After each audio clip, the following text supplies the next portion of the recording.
Well, the unfortunate situation is for the second time this season, one of our players was targeted in a racial comment on the ice by the same team but a different player. Unfortunately, the first time the referee didn't hear it and we weren't able to proceed with any suspension or whatnot. The second time, the other night on Saturday, they did hear it. It seems to me that if one event happens like that with one child, that's a poorly brought up child. If one event happens like that with two children from the same team, that's a pattern. But when then afterwards, when a scuffle broke out on the ice and the other coach came out onto the ice and hit me, that becomes a culture now.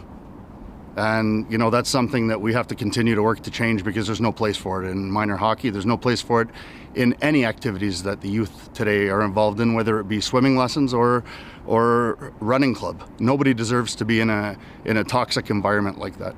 The hardest part of all this was seeing the young man in the locker room after the game. And, you know, he was distraught.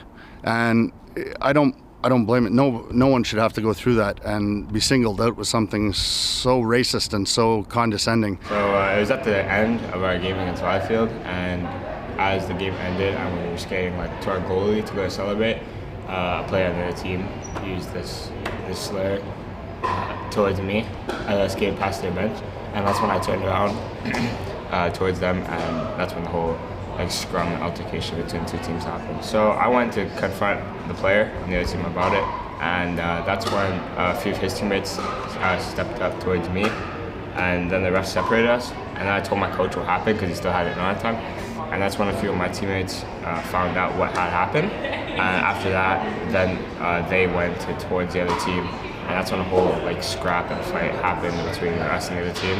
That's also what led to our coach being pushed on the ice from the other team's coach. So last time it happened against this team, I didn't hear it. I was just told from a teammate of mine when I got back to the bench that he heard someone on the other team say this to me, but I didn't actually hear it, and that's why nothing happened the first time. And me and my dad have always talked about this before. We always knew it was a possibility and it was going to happen someday, most likely. So it's always something I've been prepared for. I've been expecting in the back of my mind. I think getting the social attention that this situation is getting is positive because it helps spread awareness about these kind of things happening in the hockey community and hopefully prevents these kind of things from happening in the future to others. From Aiden's point of view, it hasn't been a frequent event, thankfully. Unfortunately, it's been the second time this season with the same team, yes. It's a problem that happens everywhere, obviously.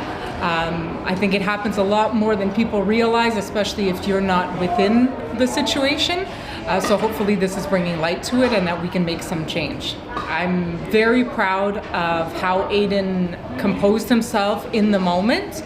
And was able to handle it. Obviously it was emotional, but even afterwards and now, he's really standing strong. He's decided he doesn't let this define him or tear him down or make him feel any negative things. He's pushing forward, and I think it makes him stronger and he keeps going.